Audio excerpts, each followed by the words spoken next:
ابھی کچھ اور کرنا باقی ہے۔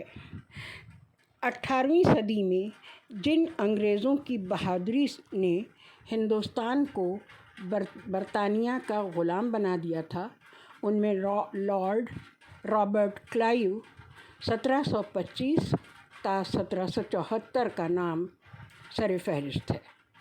1743 میں جب اس کی عمر 18 سال تھی، وہ ایسٹ انڈیا کمپنی کے ایک کلرک کی حیثیت سے مدراس آیا۔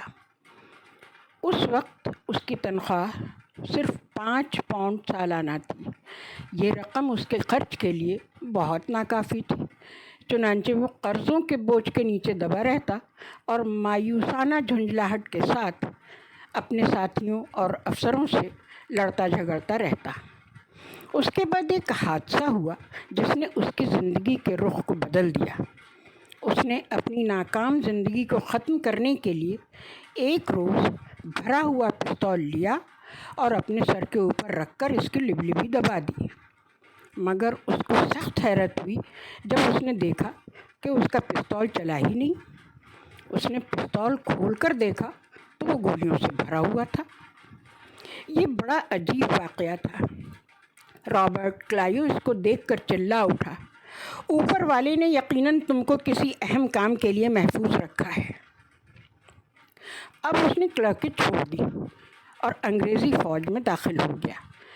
اس زمانے میں انگریز اور فرانسیسی دونوں ایک ساتھ ہندوستان میں اپنا قدم جمانے کی کوشش کر رہے تھے۔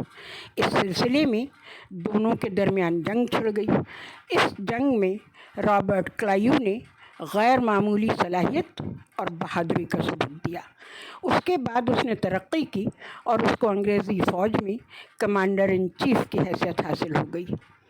جس کلائیو نے مایوس ہو کر خود اپنے ہاتھ سے اپنے اوپر پستول چلا لیا تھا، اسی کو اس کے بعد یہ مقام ملا کہ برطانیہ کی تاریخ میں اس کو ہندوستان کے اولین فاتح کی حیثیت سے لکھا جائے۔ ہم میں سے ہر شخص کے ساتھ یہ واقعہ پیش آتا ہے کہ وہ کسی شدید خطرے میں پڑنے کے باوجود معجزاتی طور پر اس سے بچ جاتا ہے، مگر بہت کم لوگ ہیں جو رابرٹ کلائیو کی طرح اس سے سبق لیتے ہوں اور قدرت کا یہ اشارہ پڑھ لیتے ہوں کہ ابھی تمہارا وقت نہیں آیا، ابھی دنیا میں تم کو اپنے حصے کا کچھ اور کام کرنا باقی ہے۔ ہر آدمی کو دنیا میں کام کرنے کی ایک مدت اور کچھ مواقع دیے گئے ہیں۔ یہ مدت اور مواقع اس سے اس وقت تک نہیں چھینے جاتے جب تک اوپر والے کا لکھا پورا نہ ہو جائے۔ اگر رات کے بعد اوپر والا آپ کے اوپر صبح طلوع کر دے تو سمجھ لیجیے کہ اوپر والے کے نزدیک ابھی آپ کے عمل کے کچھ دن باقی ہیں۔ اگر حادثات کی اس دنیا میں اپنی زندگی کو بچانے میں کامیاب ہیں تو اس کا مطلب یہ ہے کہ خدا کے منصوبے کے مطابق آپ کو کچھ اور کرنا ہے جو ابھی آپ نے نہیں کیا۔